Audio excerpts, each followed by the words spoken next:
Welcome back, writers. It is your favorite Google certified meteorologist ready to discuss the storm. Hey, hi, hello, Blake. Hello, and especially hello to Iceland. Hi, Icelanders. We love you. Just a warning, if you have not finished Onyx Storm, stop right now. Go back and finish the book ASAP. Then come back to us. We will be waiting for you. We just don't want to ruin anything for you since this podcast will have lots of spoilers because we can't control ourselves. We also want to mention that this podcast is us writers because they may be shookest of the things that fly out of our mouths. Also, if swearing offends you, we aren't your fucking people. Just kidding. But not really.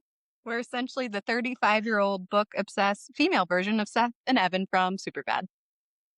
Today, we will be covering chapters 11 through 15 of Onyx Storm by Rebecca Yarros. Do you have any notes on the podcast from last week, Kai? Not necessarily on last week, but I feel like we have to say something about this podcast. You know, if you stuck with us through Fourth Wing and Iron Flame, thank you. If you can tell, we have finally kind of got our shit together. If you're just joining us for Onyx Storm, welcome to the shit show. And if you choose to go back and listen to our prior episodes, it is a unique journey. So have fun. Is there anything that you would like to share with the class, Blake? Yes, I do. You guys are sitting down. Blakely is ready to talk. Oh boy. All right. I feel like this is your interview, like your confession. Blakely's ready to talk. I'm ready. This is a diary of Blakely Olson. You think you know, but you have no idea. Why did you just sound like Britney Spears? Because that's the one that I think of in my head when I think of that MTV. Shit, I can hear it too. Damn it. Britney. And I'm a mimicker when it comes to voices, so that's why. All right. Okay, you can carry on now. So, I have a correction. In my original theory, I said Theophany had a ruby-hilted sword. It was not Theophany. It was the blonde. But even with that being wrong, I still feel, I sounded like I'm from Utah, feel like it's a strong enough theory. I'm actually really glad I made the mistake because it led me down the path to searching everything I could about Lyra. And I am a Swiftie. I have no problem with getting theories wrong. I have been clowning for Rep TV for like 3 years. So don't worry, I'm fine. But let's summarize because some of the people here are because of the Reel and TikTok. New people, hi. Why I think this. I believe Theophany and Lyra are the same person. And to answer some of those questions that were left on the Reel and TikTok, buckle in. No, buckle up, not buckle in. Unless you're on a, what would it be? A harness with Taryn. If you're on your Vespa, buckle up. Yep, please. Vespa? Why did you choose that? I don't know. It's not like because you're Italian. Oh, okay. Yeah. All right, Kai, I have a correction. In my original theory, I said that Theophany had a ruby-hilted sword. I misread that. It was actually the blonde Venin. It's kind of written in a weird-ish way, or maybe I was really tired and that's just how I read it. But either way, I'm not mad about this mistake because it led me down the path to searching everything I could about Lyra and Theophany and their histories and how they could possibly be intertwined. Sometimes we get the best things out of our mistakes. So that's just where I'm at with this one. And I'm a Swiftie. I get shit wrong all the damn time with theories. So let's summarize before why I believe Theophany and Lyra are the same person and answer some of the questions that were left on the Reel and TikTok because it's some of the same arguments. And I'm just saying my perspective on it does not mean it's right. That's just my thinking of where you're thinking my plot holes are. We'll go from there. Some people look like they were ready to fight you on it. I know. People take these seriously. It's just a theory, guys. Like, we know we're probably wrong and we're okay with that, but like it's not that deep. It's a book. It's fiction. Like, we good. It's okay, because like bullying is kind of my love language. So I was just like, okay, you can't touch me. I'm fine. You can't touch me. You have no idea how I grew up. All right. So, one, we know that Lyra from Moraine was one of the first 6. Her last name was Michael, which means godlike. Theophany means appearance of God. I also had a TikToker that said that Lyra is also a constellation, which I never thought of, which in my head, that makes sense. Sky, I see a connection there. Maybe a stretch, but I don't care. So the first six were here 600 years ago. There's multiple mentions of Theophany being extremely old. One, Violet mentioning her tattoo is fading and she wonders how long it took for that to happen. I don't know, I'm thinking like 6 centuries. What are your thoughts on that, Kai? Is it possible? At minimum, yes. Yeah, thank you. Two, Theophany makes the comment how you mortals have such a short memory, which alludes to her not only just being really fucking old, but I get thought of God touch. And this is before we knew any priestess or anything information there. Theophany says few are faster than her and older, which means she's one of the oldest Venin. When did Venin come out? 600 years ago. Okay, so that tracks for me. We know that during the Great War, there was one rider that was a lightning wielder and one that was a shadow wielder. And before you come at me that Theophany was a storm wielder, if a person was a lightning wielder and then they became Venin and they become stronger, I don't think it's that much of a stretch to say that having lightning and storm wielding in 6 centuries it grows possible. She can wield without using her hand, so Right. it's possible. Bitch is powerful. Also, that Theophany shrugs in a dismissive gesture, and it reminded her of the Duchess of Moraine. It's such a weird detail. Why would Rebecca put that unless there was some type of connection? She doesn't really do throwaway lines. Rebecca is also a Swiftie, and she loves an Easter egg, so That's very strategic. then there's some connection with Moraine, in my opinion. Maybe it's a daughter, I don't know, but mine is personally still, it's Lyra. Now, people are saying, like, okay, but she is a high priestess. There's no way that she could be a writer. Well, my thinking is I thought that all of the 6 writers, my theory, are God touched in some way. And that's something that you and I will be talking about more a little bit later when we get talking about the Isles and things of that nature. So I think she's just different than the other high priestesses. And I don't think that that means that she couldn't have done both. Yeah. I mean, Violet has the heart of a scribe. Or wait, the Right. brain of a scribe and the heart of a writer. Who's Right. to say that somebody else doesn't have something similar? Like, because Violet has like all this knowledge, and so does Theophany. So, I mean, she could have very well been both. Change routes. Mm-hmm. Rules were different then. They didn't have Basgiath. And then someone was like, well, she died pretty easily for that to be the case. But I think she's just like the first boss, and we still have 5 more to go. I think the original 6 are all now Venin. And she was just the first clue on how to take them down. I mean, we still have 2 books to go. To think that Lyra is the only one that's going to be an issue doesn't make sense to me. Yeah, considering we don't know the names of most of them. No, but I do think I have the name of one other. And I think her dying is just a clue on how we defeat the rest. Now, the book has only been out for 1 week. Theories will change, they will improve. I love the feedback. I have gotten so many ideas from you guys, but things will change. Just wanted to throw that out there. But just keep commenting. I love it. So in chapters 1 through 10, we have explored, and honestly, through Fourth Wing and Iron Flame as well, we've explored some theories. So there is a theme of the number 6 throughout the book, which we are looking into. Violet still having the gift of time because there's all the mention of heartbeats associated with her and time, obviously. And then Violet being a god or god touched. Whenever am I the only one that like sees God touched and then your mind just goes south? Am I reading too many spicy books? Possibly. Because don't you read that and think like, if Zayden's a god, I want to be God touched. Well, yeah. Like that's my thoughts. I don't disagree with it, but I'm not really the moral compass that you should judge yourself on.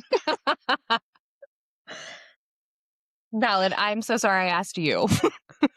Ask somebody else. Another theory is Mr. and Mrs. Sorengale being part of the V Squad, which kind of sounds like virgins since I wrote it down. But we're both talking about Lilith being Venom. And our argument, which I want to expand on more. Okay.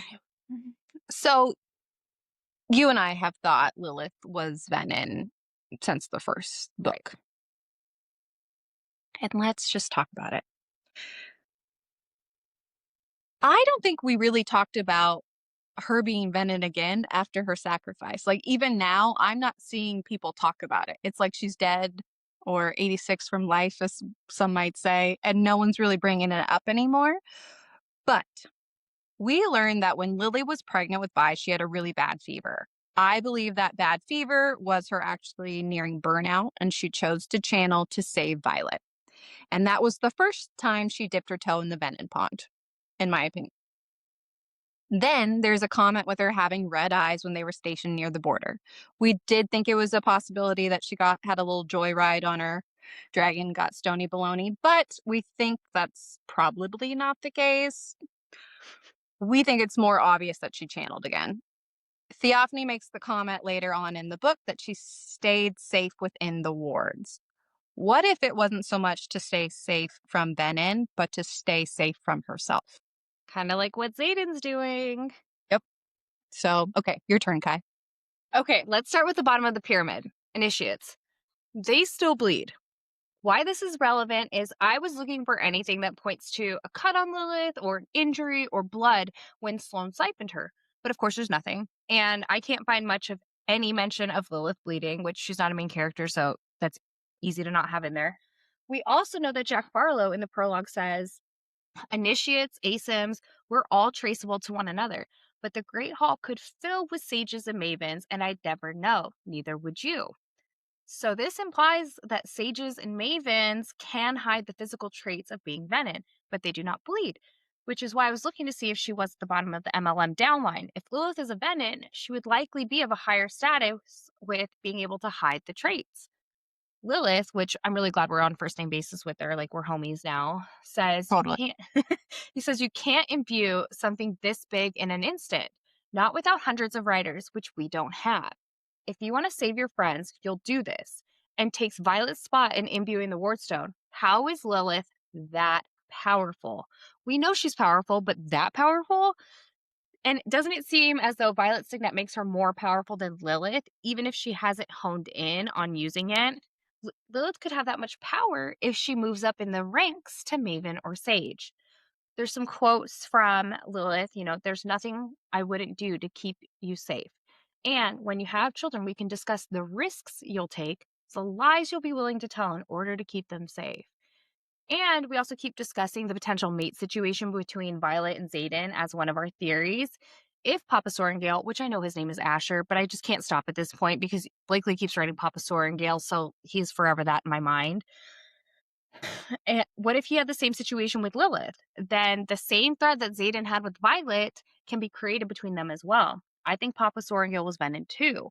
I have a lot of questions that Asher needs to answer too. Like, if he were a scribe, how did he so casually take mini vacays a few times to the Isles? So, if they have that bond, it's pretty easy to stay warm and loving, as she was described to be to Papa Sorengale. We don't know how Venom are with kids, so she could have this, like, a similar bond. And when Papa died, he's my dad now, when Papa died, a big part of her did too. Then Brennan died, but didn't. And Lilith snapped and went into full mama bear mode and got Violet to where she needed to be. And I think when when Papa Sorengale died, as well as when Brennan died, she knew her time was limited. And it came down to protect at all costs and make Violet into the weapon she needs to be for the situation. I definitely think Lilith has been in, and yeah, I do. I think so too. I definitely am on to she channeled so to the point of burnout, and that's why she channeled through the ground. And that's why she fever. Yes. And now that we have mentioned that, I have more on my theory with Naolin later. Yes. So. They're definitely connected there. I think this is a common thing. Well, I think more it's common than we think. I also think it's connected with Lyra and her. Yeah, she lost. It cost her everything, which is the same exact comment that Brennan said about Naolin, which Rebecca's a smart writer. She's using the same phrase for a reason. Everything has a purpose and a place in these damn books. But that's just our intro. Let's move on to chapter 11. We really went hard there, didn't we? We're so into these theories and can't control ourselves. Well, I just really wanted to say the theophany correction because, like we said, people were coming hard at me a little bit, and that's fine. But also, we wanted to bring up our girl Lily. We've been building this for 3 books now. Like, it deserved its moment, and it's having it, and we will continue with it. Well, I think it's important to, like, just talk about that and why the rest of the book makes sense. Yes. With being Venom. Yes, it all plays a part.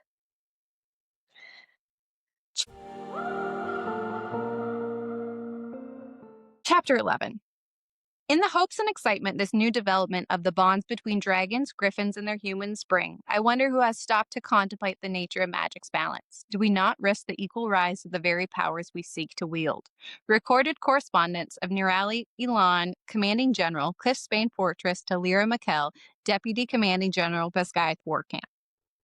Oh, good. Let's talk about Lyra some more. I don't do it enough. Why are you so obsessed with her? Right? God. So let's start with the actual message that was written to Lyra, saying that these new bonds are exciting, but we stopped to think if we thought of the nature of magic's balance, which brings me to Dr. Ian Malcolm's famous quote.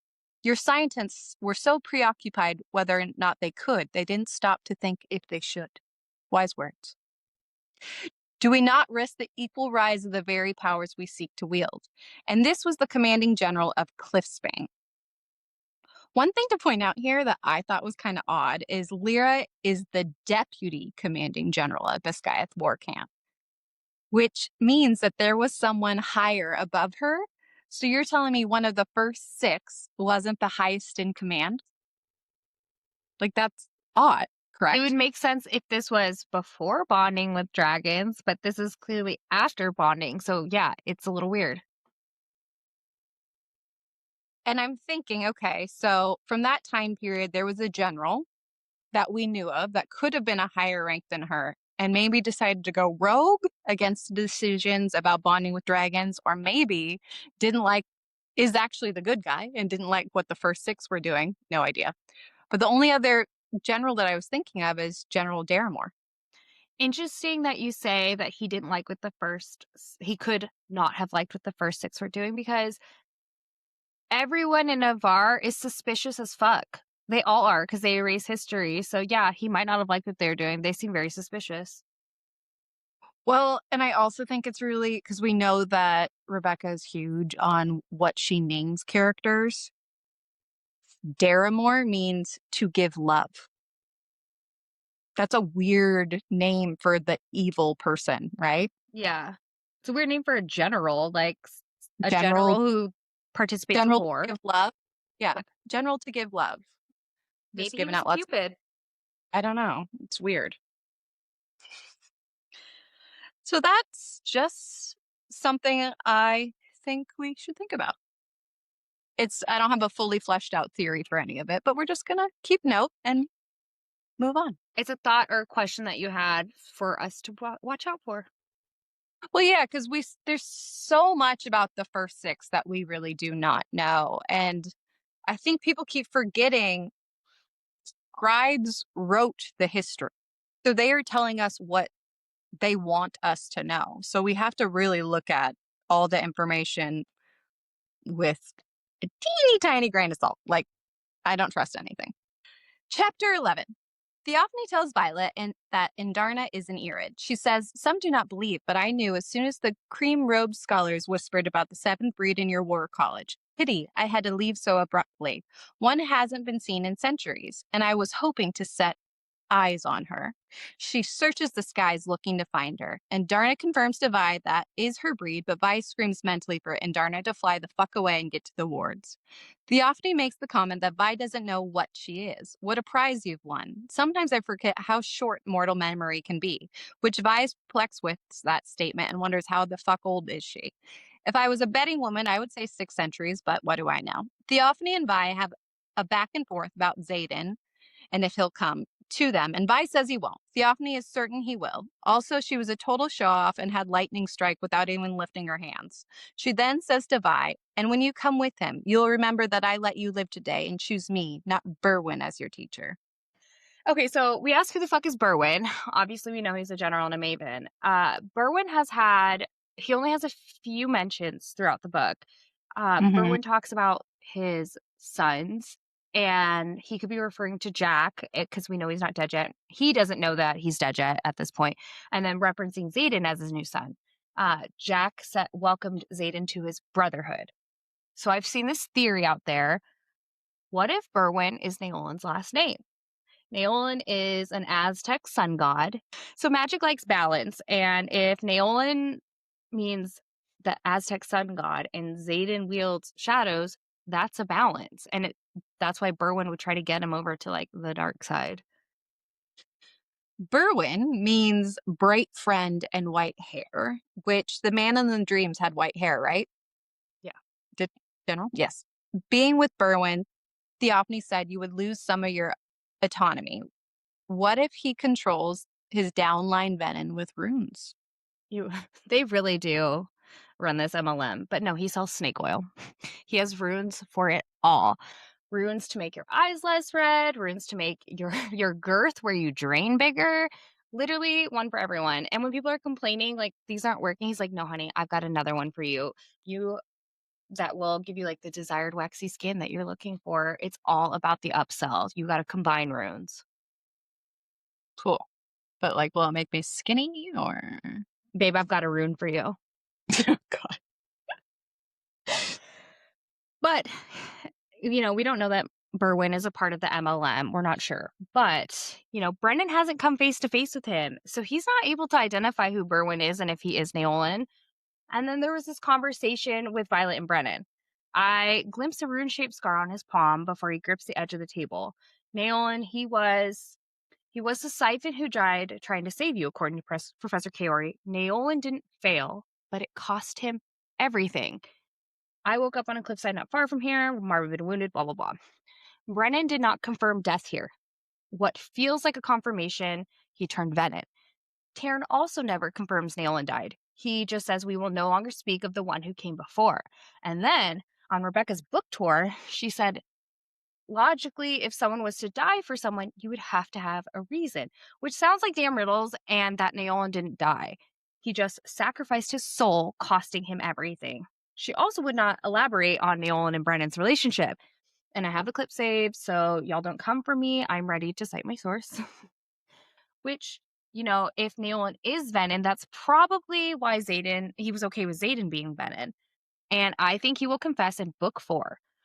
Also, in chapter 58 of Onyx Storm, the bond between Berwyn and me is the kind that should never exist. And now that my sage has another sibling he can use against me, I'm screwed. Xaden says that. Another sibling, referencing like Jack as his brother, or could he be referencing using Brennan against Violet? There's no signet for resurrection, but what if there's a rune? Naolin channeled from the earth to create a rune to resurrect Brennan, but because he burned out and then kept siphoning to create the rune, he turned venom. I'm not 100% convinced that Berwyn is Naolin. I am 100% convinced Naolin is Venom, but I'm not counting out that it's Berwyn for sure. But I do like this theory.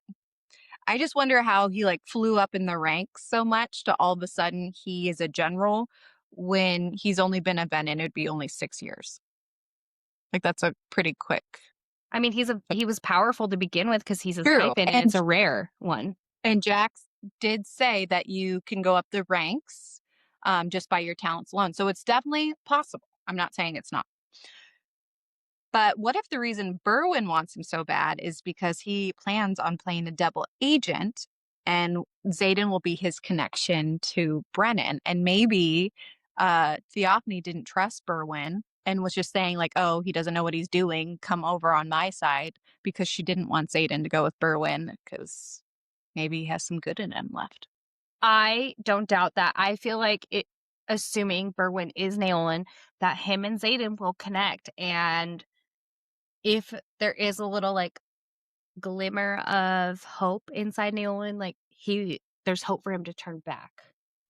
Mm-hmm. Because I think there is hope for a cure based on something else I say later. Yes, and I have another thing that I'm saying later as well. It's so hard with theories in these books because there's just so many different parts and there's so many different mentions and it builds. It's tough to get it all in. That's what she said. Oh, fuck. Vi plays the game and asks why she would do that, and she says that Berwin is subpar and she'd be chained to him, powerless to resist his order, and then sneers in disgust. Clearly, those two are not besties. Theophany claims that she will let her keep both her dragons while giving you what you want most in the world: control and knowledge. Big time emphasis on the knowledge, which, like, we get it. We'll get it. We'll look at it, Rebecca. Like, why knowledge?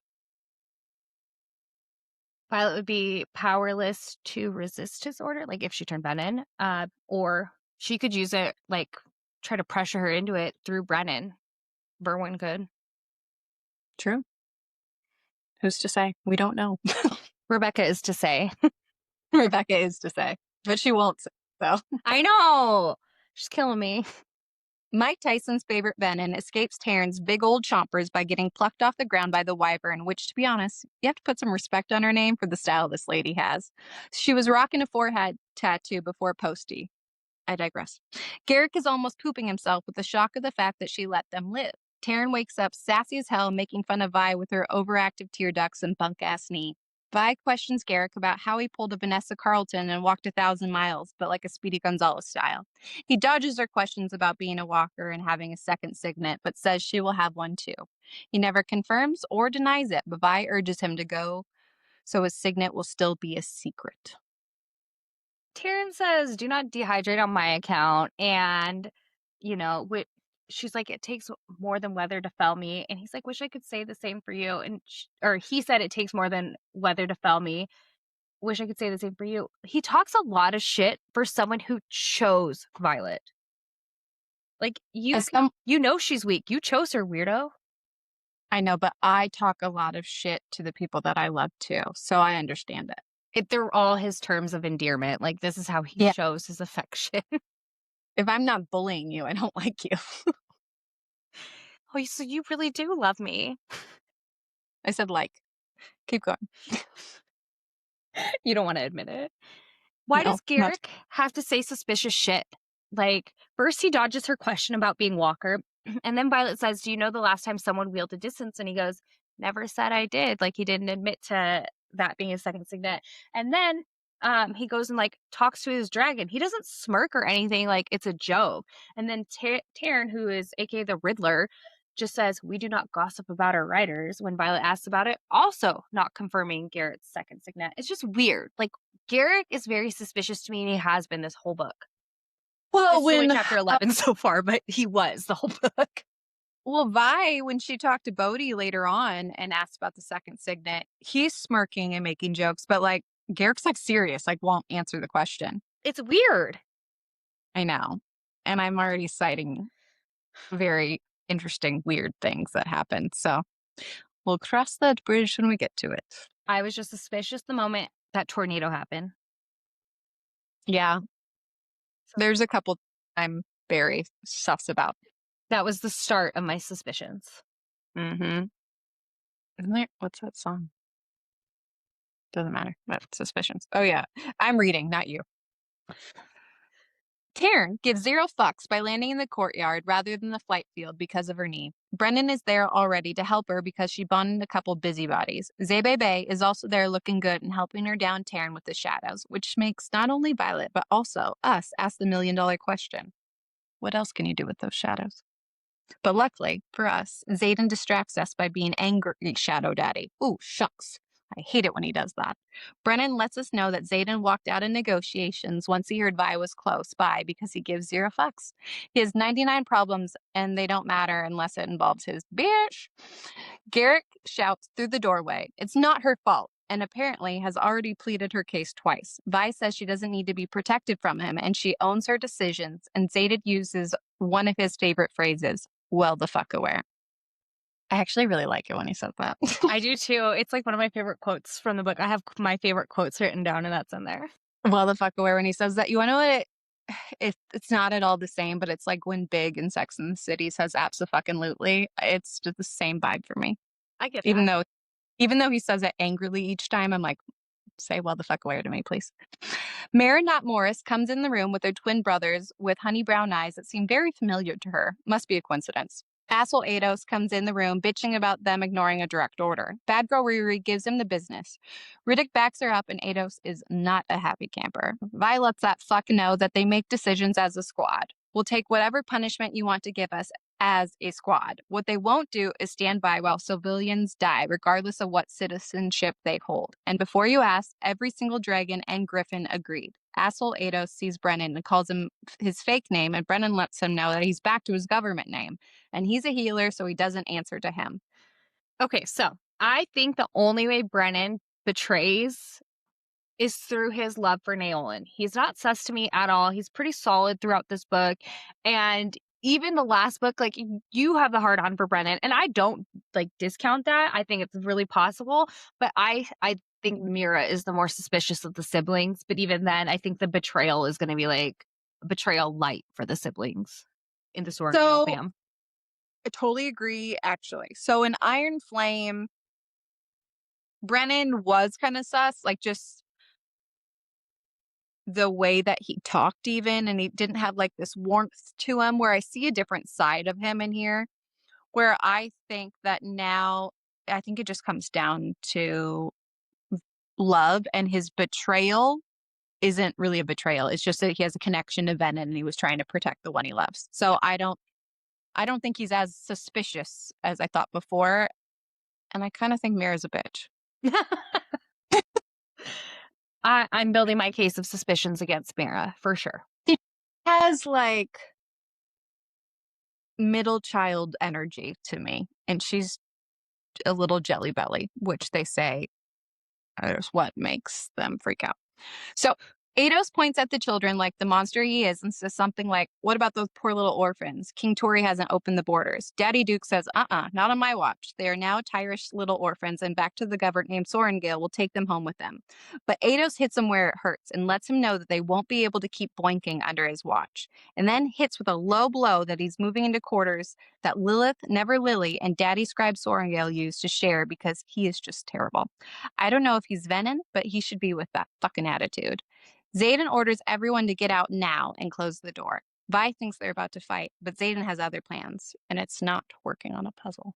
They're going to play backgammon. Maybe cribs. Crib? Cribbage? Cribbage. Mm-hmm. Yep. This isn't MTV. They're not viewing their cribs. Great show. Miss it, but yes. I wonder how MTV Cribs would do these days.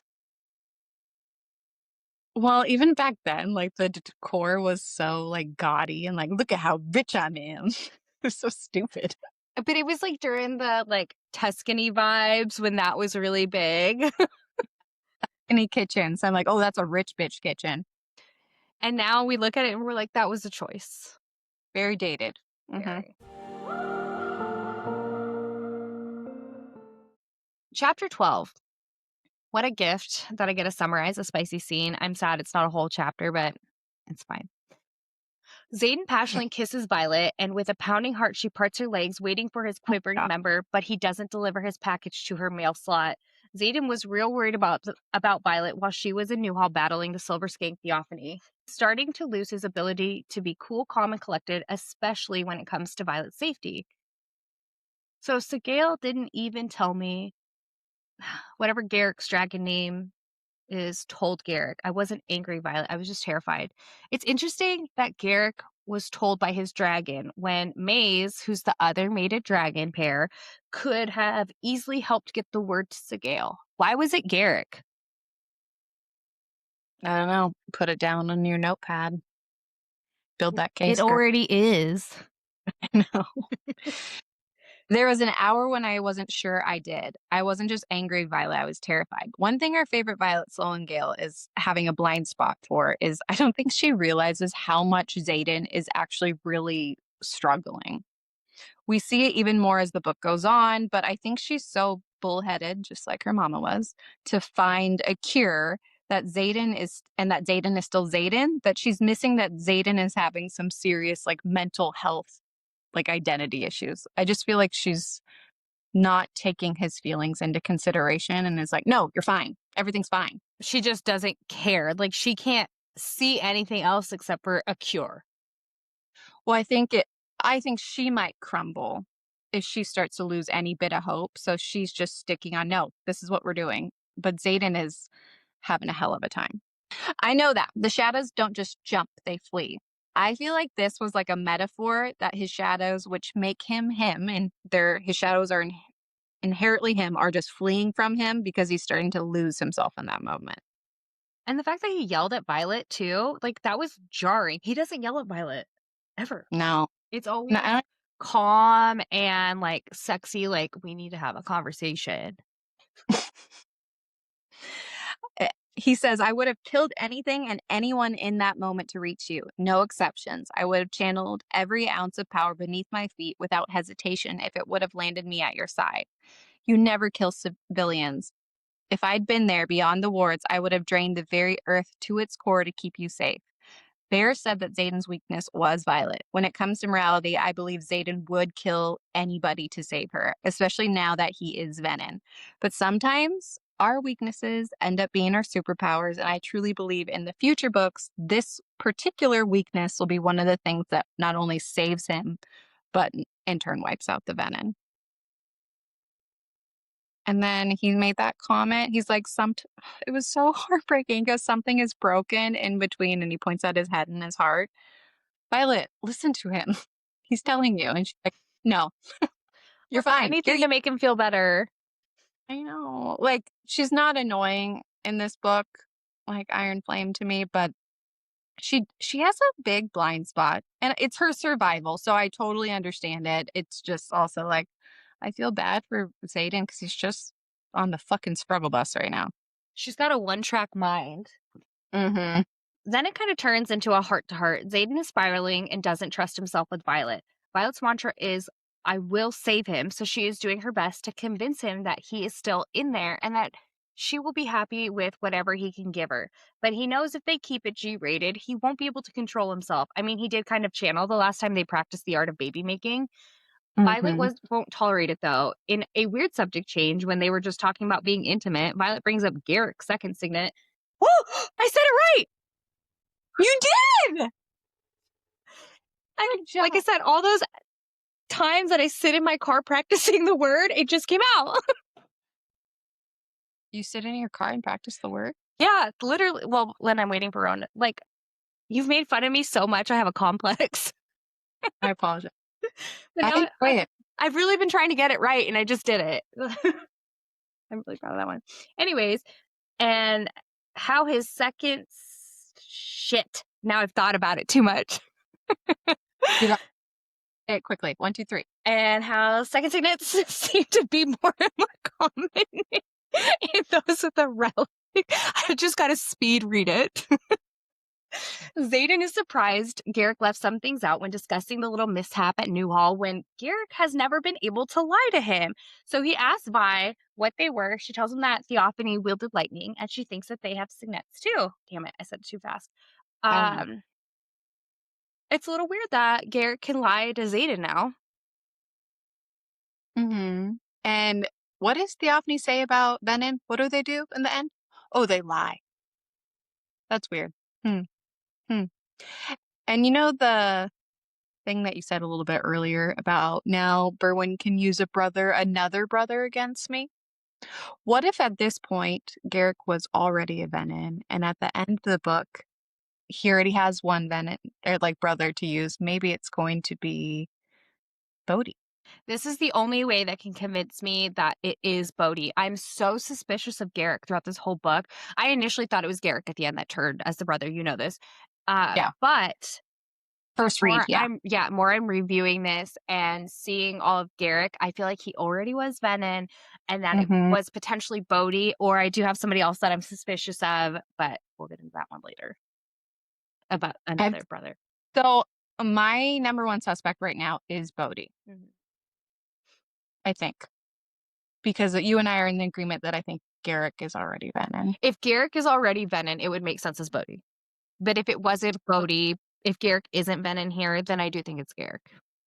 And like how I made the argument in Iron Flame for that podcast that when Xaden's writing the letter to Violet trying to open up, he says that Garrick's my best friend, and if I was to have a brother, it'd be Liam. If not, it'd be Bodhi. He's always a couple steps behind or like following in his footsteps. So I think it's Garrick and Xaden are already Venom, and Bodhi's just a couple steps behind.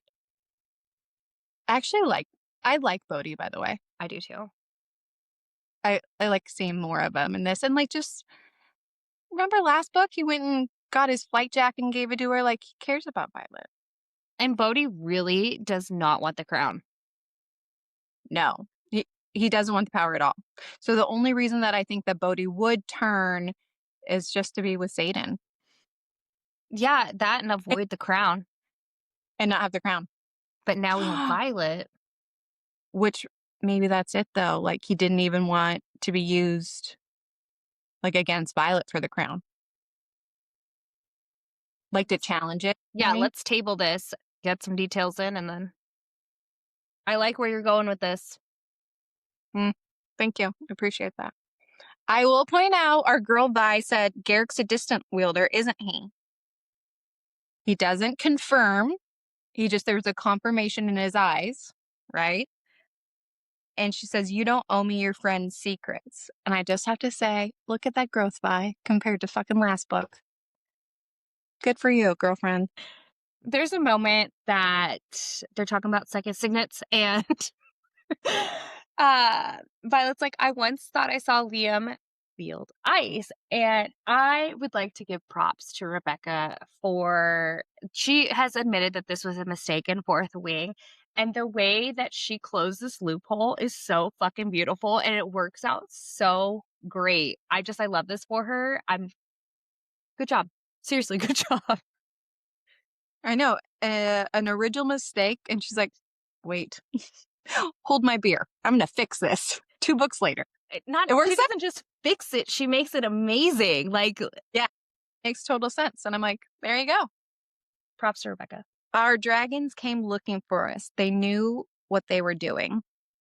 Giving you a better chance of survival, Violet says. And Xaden says, if you wax sentimental, more like building their own army. More signets equal more power.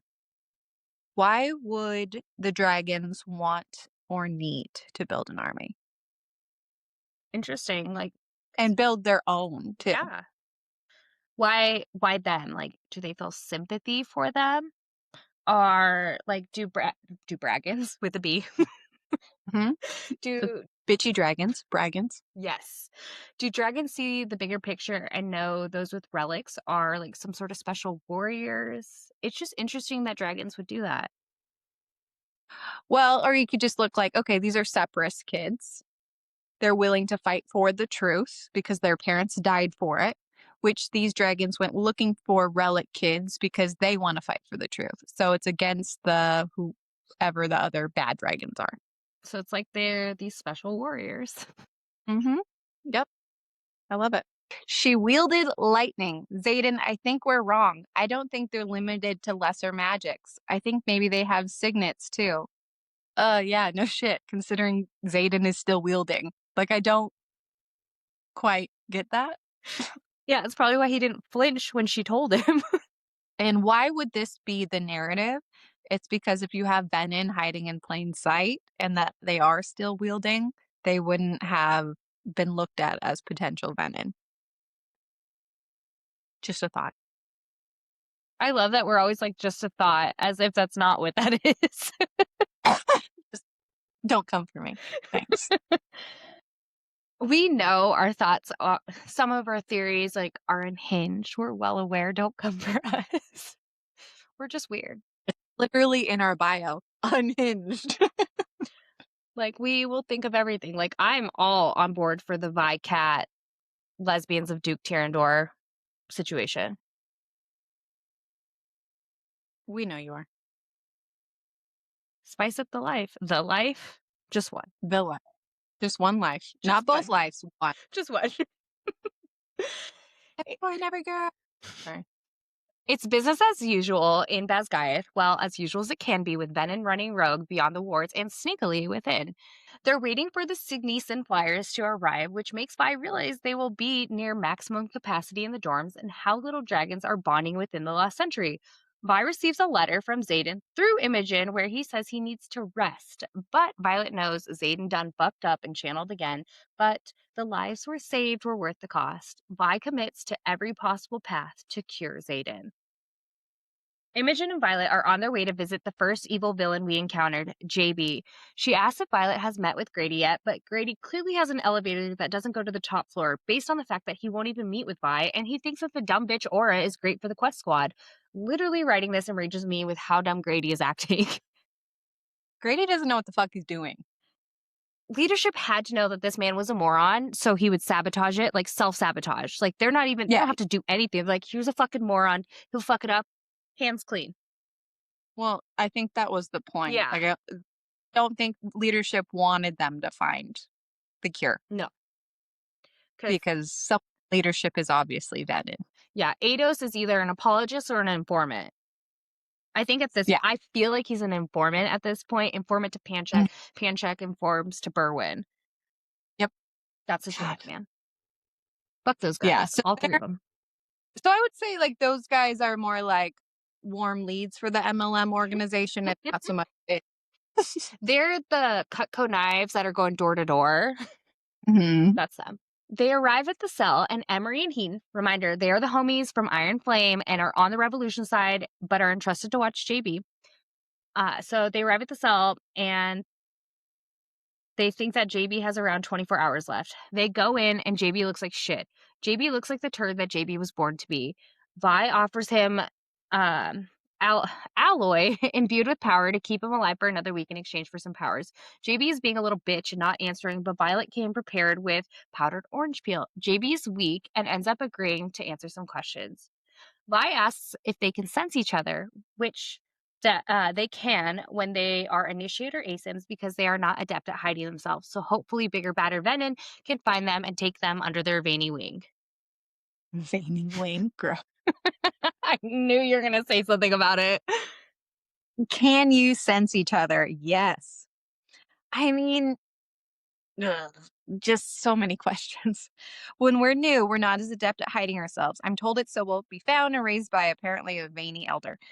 Usually a sage, but in rare cases, a maven may take interest. And he smiles. Why was Theophany interested in JB? Yeah, well, Berwyn is his, but why were they both? But remember, Theophany was there by his cell. Why were you trying to get him out? Yeah, why him? Especially when you don't even like Berwyn. Like, why are you doing him a solid? It doesn't make sense. Right. Unless you're there trying to get information. Because she made the comment that she saw the scribes talking. But that probably was earlier.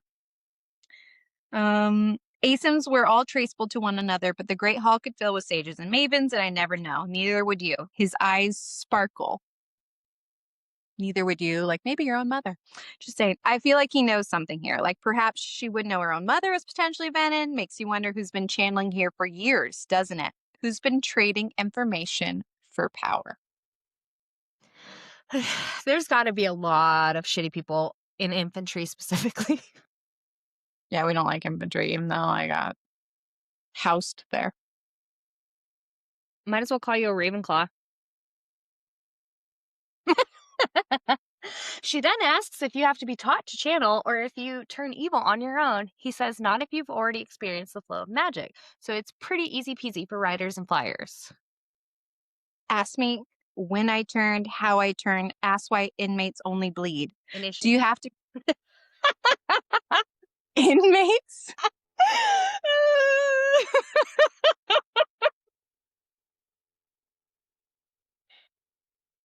This podcast is over. I'm no longer doing it. I've rubbed off on you too much. Initiates only bleed, not inmates. Fucking idiot. Do you have to be taught? Not if you're already experienced with the flow of magic. Someone who has never wielded would require instruction, but a dragon rider or griffin flyer, the source is there.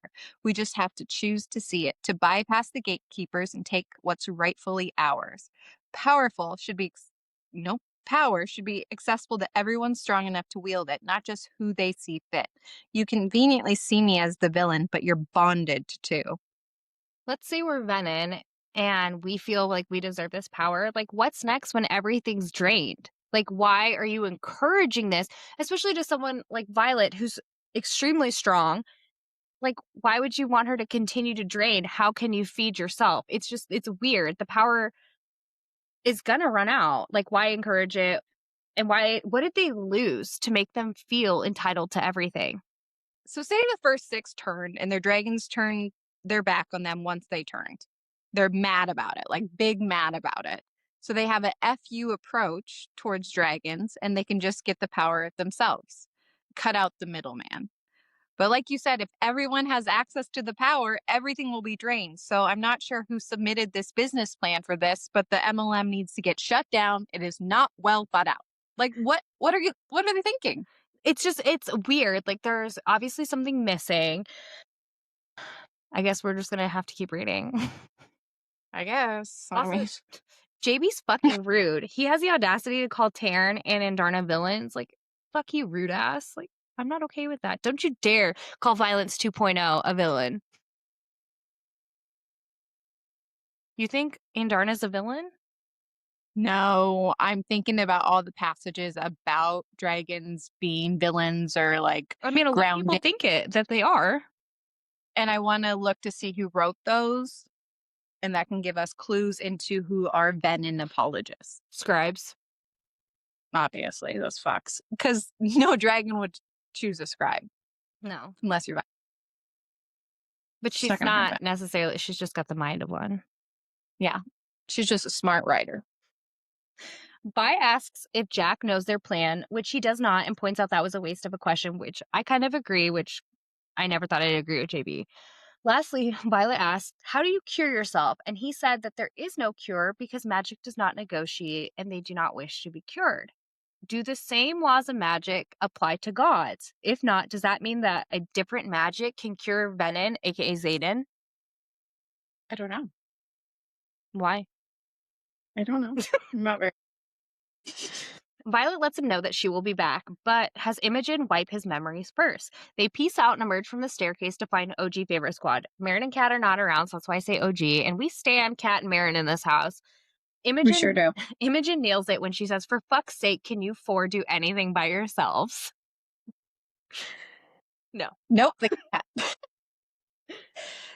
When Jack, this isn't really that important, but Jack says he can feel all her pain singing to him like a lullaby. That look right there is why I chose to answer your questions, for the satisfaction of us both knowing that I can still cut you and I don't even have to lift a blade. And then Violet just basically shutting that down and taking her power back. I'm like, fuck yeah, bitch.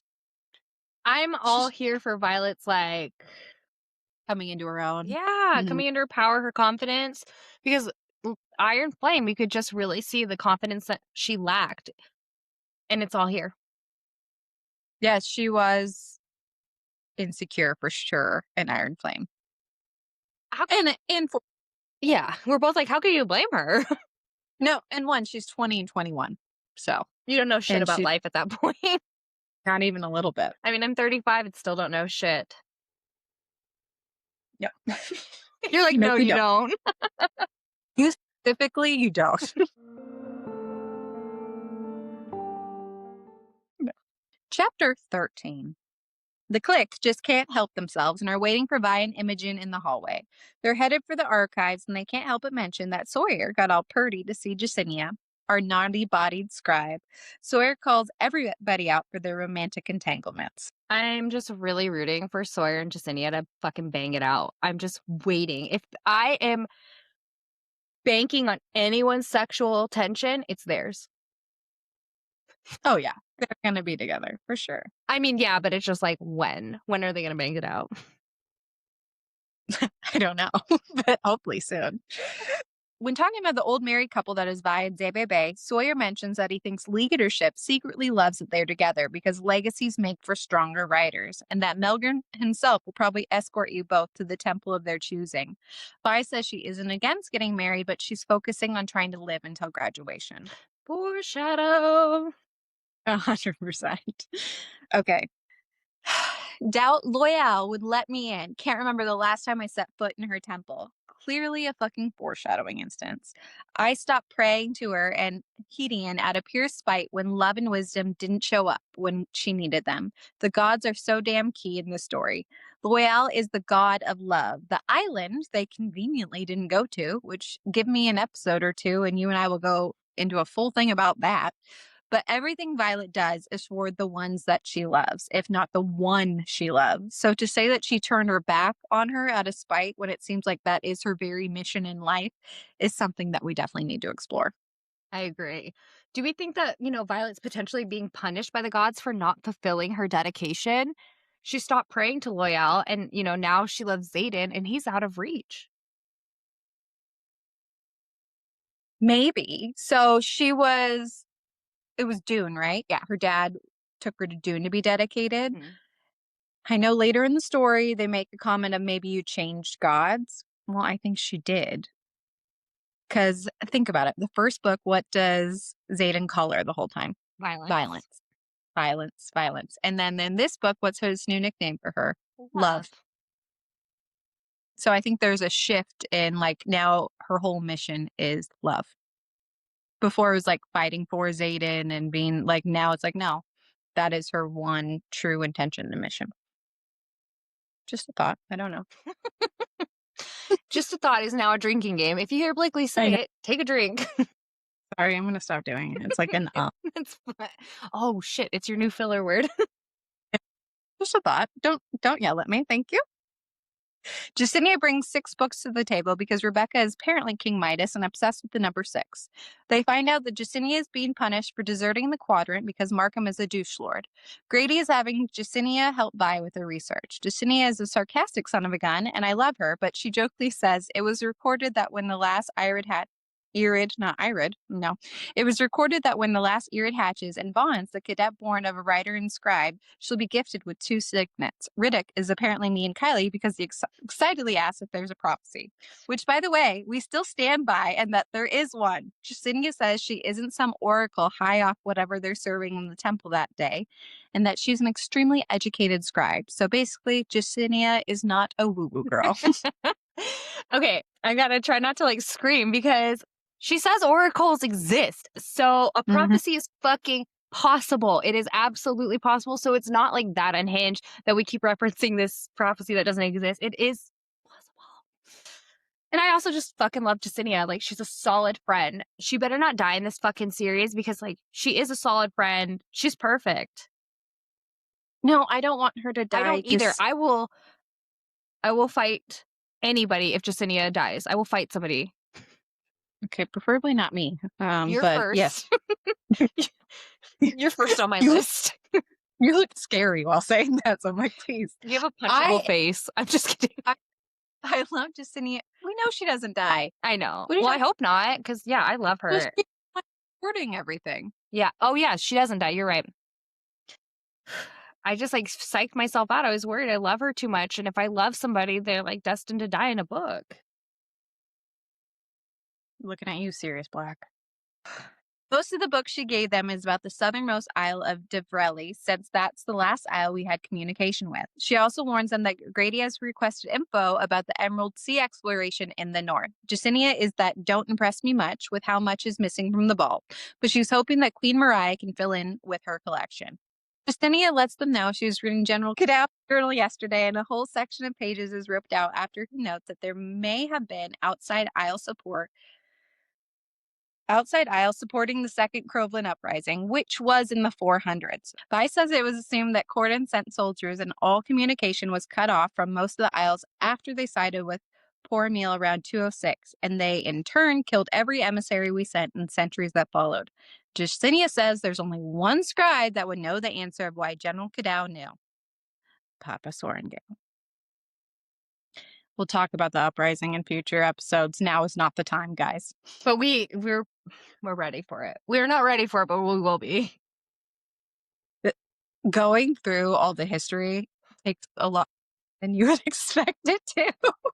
It's not like a one-day thing. This is the two of us are on it, researching different things. It's intense. It's like researching history in real life. I know more about the Empyrean's history than I do ours. At this point, with how much we study it. Probably accurate. But we did think that this was going to be a key part in these books, the uprising, and it is. It keeps being brought up, and yeah. Mm-hmm. And of course, that precious research is in her parents' quarters where General Asshat Ados now lives, which they will need Dane to betray his father in order to get. In Battle Brief, a few days later, a new map is introduced, and there's a lot of red all over it, which makes everyone uneasy. It seems like the Venin are searching for weaknesses on the ward line. Samara seems safe for now, which is great because that's where Xaden is, but it's been 10 days and Taryn and Vi are freaking the F out with the separation. Signeson hasn't been attacked recently, nor have they sent their cadets, which makes all eyebrows collectively go up. Devera says that asked them all to grab the book that they put under the chairs. Lara Durrell's Guide to Vanquishing the Venin, Venin a Compendium. The Flyers get these books and pull a Phoebe. This is brand new information. They're adding 3 classes to the schedule and tells them that the class, and she tells the class to stop being such whiny babies. Also, it has been confirmed that high-level Venin, which is at the top of the MLM Venin organization, can wield signets. So if you guys aren't there yet, don't count yourself out. With enough determination, you can rank up as well. Challenges will now change to allow wielding, but death is no longer an acceptable outcome when you face your classmates. Finally. Right? God, fucking death war. Dumbasses. They will also be adding a 3rd class that will be a hand-on approach to prepare them for Signet. Signet. I just said it like you. I was like, that doesn't sound right. Their God damn it. Approach to prepare them for signet to signet combat that will be taught by a certain powerful writer. Xaden Ryerson has officially entered his sexy professor era. Shit, we should probably mention to those that are just tuning in for Onyx Storm that I cannot pronounce signet. And that's the struggle earlier. I have to say it really fast at this point, and that's how I can say signet. So yeah, if you didn't listen before, you're like, what are you talking about? Like, that's why. And why is this girl saying it weird? And I have never gotten it wrong, and I just said it both because I hang out with her too much. I'm sorry. So yeah, just a small warning, guys. Why hasn't Signeson gotten there yet, and why haven't they been attacked recently? It's a question I want to know. We know that there are very old grudges being held. Could the Signeson leadership possibly be working with the Venin? We know that they don't arrive until chapter 28. We're on chapter 13, and a lot happens between then. Queen Mariah is their leadership, and unless the heir could have bargained with somebody for the sabotage of them to delay them. The heir is the Viscount, and I don't fucking trust him either. No, I like Bougie BT, but I don't trust him at all.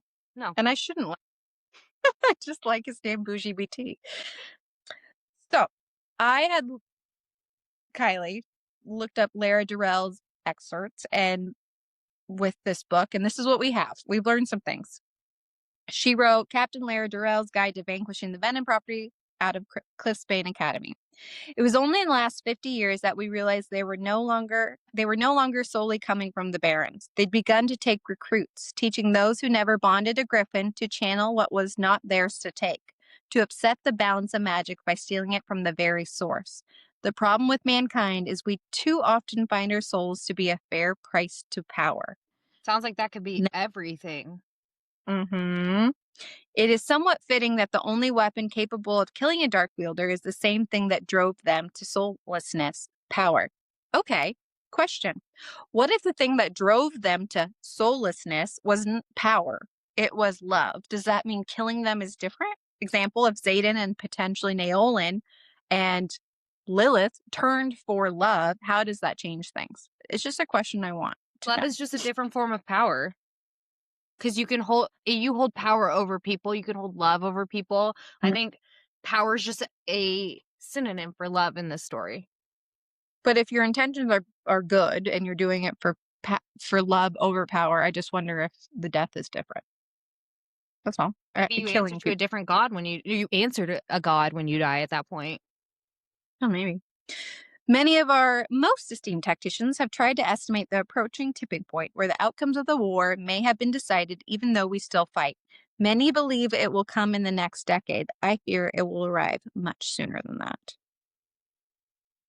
Oh, but oh fucking shit. According to Article 8, Section 1, professors and students can't boink.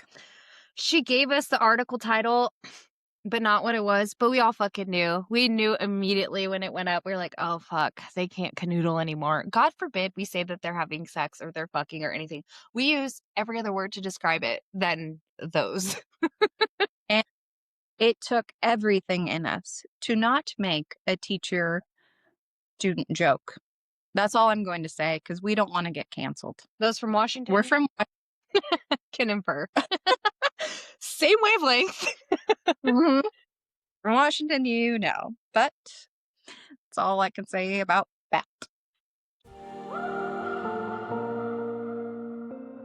Chapter 14. Xaden went into this teaching role thinking he could do some sexy roleplay with Violet later, not realizing sometimes he does have to follow rules. Everyone is thinking that this is a good thing that they will see each other more. Violet really throws everyone for a loop when she says she needs to see Dane. Rhys sees through Violet's spiral and asks what's up, and Violet shares Article 8, Section 1, Code of Conduct, but doesn't elaborate to us what that means and runs off to find Dane. Poor Violet, this whole book is just being cockblocked by Venin and how it makes Xaden channel. Like, now she's being cockblocked by Xaden himself. Violet needs to get dicked down, and then she could probably think straight. Yeah, that's probably it. And that's why so badly has this block on anything that's not like finding a cure, because she's like, I need that shadow dick. That's the only medication she needs, vitamin D. So Bodhi's doing his own thing, hanging out with Dane in Kaori's office.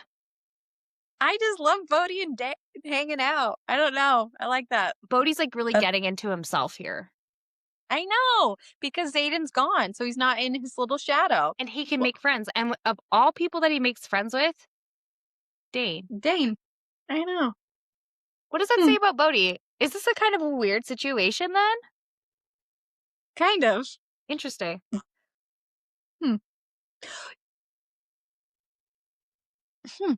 Yeah, I could probably character analyze that one. But yeah, it is a weird group, but I like it. Yeah, I'm here for it.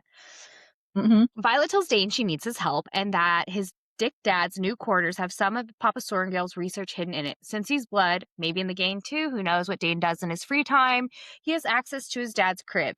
Dane tells Violet he can't exactly help, so she is better off asking herself. But Colonel Asshole is one shifty son of a bitch, so Violet is worried he would keep it or it would become redacted. Sexy Professor Ryerson walks in and asks Violet for a word in private, and she reminds him it's frowned upon to have a professor-cadet relationship. Xaden may need some ice for a burn that Dane gives him. Don't blame me, I didn't write the code. Dane backs into the hall with his hands up, nor did I accept the job. Everyone leaves Xaden and Violet alone for their now very professional relationship. Xaden is hoping he can get an exemption. Xaden is hoping he can get an exemption from Pancheck, but we all know that guy's a dick too. They start talking about Xaden's little slip up and how Sigil talking to him for the first time is what snapped him out of it. Violet is living by the I will save him mantra here and tells him they will figure it out. When Xaden says, I live by you and like not the codex, I'm like, stop it the fuck now, you adorable man. And he says, I am yours, you are mine, and there's no law or rule in this world or the next that will change that. Slow and Gale, when have you ever cared about the rule? You literally just asked Dane to break into his father's room to steal something for you, but you're like, no, This is a step too far. No canoodling. This is where I draw the line. Just like, what? When they are discussing the slip-up, Xaden says this about Garrick and why he didn't come to Basgiath. Considering he was dangerously close to my side when I lost control, we decided the babysitting program wasn't as effective as we hoped. Now that we've mentioned this, you had such a valid point. So I was thinking about this. When they say we decided the babysitting program wasn't as effective as we hoped, when are Xaden and Garrick not together? They're pretty much always together. So maybe at this time, Garrick channeled and he has to stay away from everybody because of those red eyes. And that's the real reason. And Violet already said, you don't need to tell me your friend's secrets. Here we go. And okay, we know Xaden's a little mastermind, right? He has been working on plans in years in motion. Maybe Garrick accidentally channeled trying to help Xaden in the very beginning when they were off. And maybe Xaden and Garrick have a plan to like be double agents going forward after they leave. I don't know. We'll see. I'm convinced that Garrick is Venom at this point. Like, I am 100% convinced. He's so suspicious. Remember?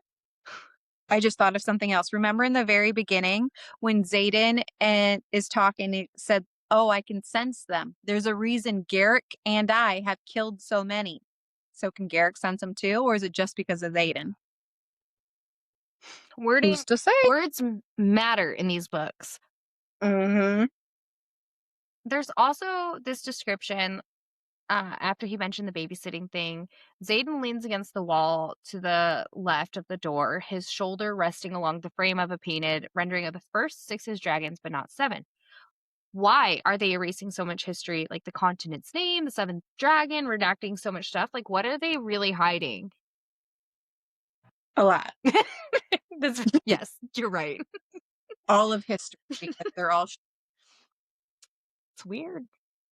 Mm-hmm. They open the door to the office they are in, and who is outside? None other than Colonel Asshole himself. Xaden asks for an exemption for their relationship, but it's immediately denied. And then the asshole goes on a tangent about how he doesn't want him there and that he's not a fan of Xaden murdering his psycho bestie Verash.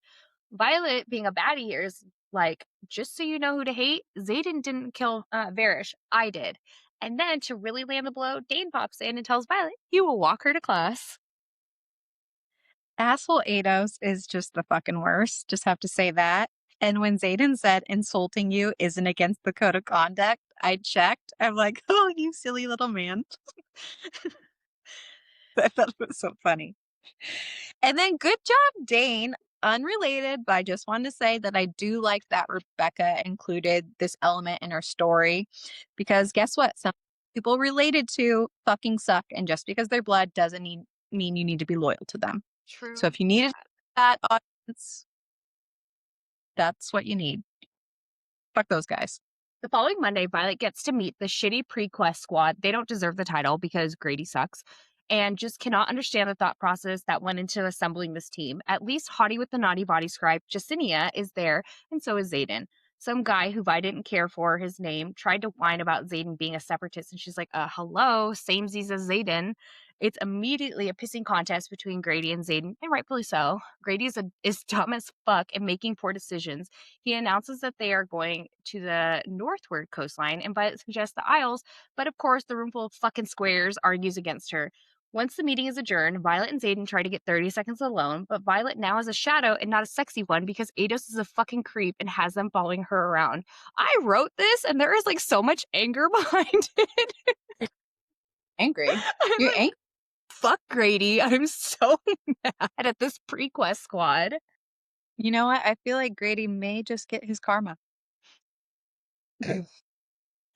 I wish Xaden swinging his Duke Daddy dick had worked, but Grady is just such an asshole. Yeah, it is clear that he was just setting up the mission to fail. Yeah. They did not want it to happen at all. No. When he was like, you and I are going to have problems. And Xaden goes, probably. It's like, yeah, I love This is why I love Xaden as a character, because he's just like, yeah, we are. Yeah, we are. Chapter 15. It's Fight Club class time, taught by our favorite sexy professor. Vi and the sexy professor do their mind talk thing, catching up on all the things. A cocky third year from a first wing makes the bold ass statement that they don't think that someone who graduated less than a year ago is the best teacher. Zayden responds that he should try and take him down in the Fight Club ring and see. Lorraine, the lame, obviously takes the L. The audacity of that fucking twat. Like, does he know who Zayden is? The fact that Zayden can wink at Violet while having his back turned is so sexy, though. Like, I love Zayden. I do. The fact He's that, the best. yeah, anybody that thinks that they could win against them, they're nuts. And Riddick also makes a comment that's like, I'm either completely in love with your boyfriend or utterly terrified of him. Not sure at the moment. To which Kat responds, both. You can be both. Trust me. But Vi's like, I'm never scared of him, and he's not my boyfriend. Which no one believes her, but Zayden slips out. Agreed. That's far too casual of a term for what we are. Tell me this didn't set in stone that they were going to be married. In Yeah. stone. Mhm. Yeah, I know. I was going to say emphasis on stone. Yeah, Zayden had this plan the whole time. The entire time. And I also want to say that I love that Kat makes this comment about Zayden and Violet is so fucking unbothered by it. There's not one mention about like feeling jealous or anything, but then what was his name? Traeger made some comment. He's like, are you ever going to get over him? And she's like, yeah, go Traeger, but has nothing about like feeling jelly belly about it. Oh, no. This is Violet's growth book. We're so proud of her. Mhm. The sexy professor sets everyone on their ass, but tells the class that he wants to give everyone his edge. He wants them to learn not just from him, but each other. He'll help expose the weaknesses of each signet so that when they come across a dark wielder, you will have practiced how to defeat the bitch ass Venom. Next up, our favorite lightning wielder. That bitch Carolyn Ashton asked about those who can't wield a signet, and if they were practice dummies, aka the flyers. Kat says, we're far from helpless. You can try your water wielding on me, but I'll already be in your head, turning your own emotions against you. It makes me laugh that Violet backed her up in this moment. She's good at it too. Our girls, they're bonding. Our girlies are becoming friends. Love it. Zayden also is like, I never need to draw a sword because I am the weapon. I'm just good with blades for the fun of it. And, you know, I'm upset. I'm upset. I'm upset that I live in a world where Fae don't exist. Like, I could live in a world where dragons exist, where I could be a badass assassin with a sword, but instead, I'm here fucking baking 600 muffins. Where did I go wrong? It's a very loaded question. I'd have to go back pretty far. You need to call your therapist for this question. This is loaded. Gloria can help you here. I do have a lot of history that could also fill you in, but I'm sad. I would love to like wield a sword or daggers. Like I would love to be that cool assassin. It would never happen. are you coordinated? I am now. It took Okay. hiking to like get to it. I still have No. weak ankles. I have a weak ankle, one's reinforced. But I'm more coordinated than I once was. Yeah, because I realize I haven't really seen you do anything like a sport or anything, so I wouldn't know if you're coordinated or not. Well, we do live in But I was just, separate states. I've known you for like 20 years, so that's more what. Oh my God, that I don't like that sentence. Ew, But let's carry on because let's not talk about our ages and how long we've known each other. So that's it for chapters 11 through 15. Some theories that we had that, you know, or continuing, Blakely updated her Lyra theory. I expanded on Naolan being Venom with more to build our case. We touched on Lilith and her being Venom. Some questions that came up are who the fuck is Berwyn? And, you know, we were able to put our detective hats on and connect him to potentially being Naolan. And, you know, why do dragons need or want an army of those with second signets? And, you know, things we noticed, we're going to continue to point out how suspicious Garrick is. Like, I don't trust him at all. And what's going on with Signeson? Why were they delayed? And Lyra was a deputy general. Why wasn't she HBIC if she is one of the first six? and also our boy Garrick. We're gonna take a little look see at him. He's so sus. Mhm. Sad because that- I'm pretty sure in Iron Flame, I was like, I can't wait to get to know Garrick more. That's what I said in the beginning. I wish there was more Garrick. Yeah. But just because I don't think he's bad, though, just because I think he's Benin. I know. It just makes me sad that he had to go that route. But I mean, there has to have been a rhyme or a reason It's true. for defending him, even though he's suspicious. Yeah, it's okay. You're suspicious, and I still love you. What?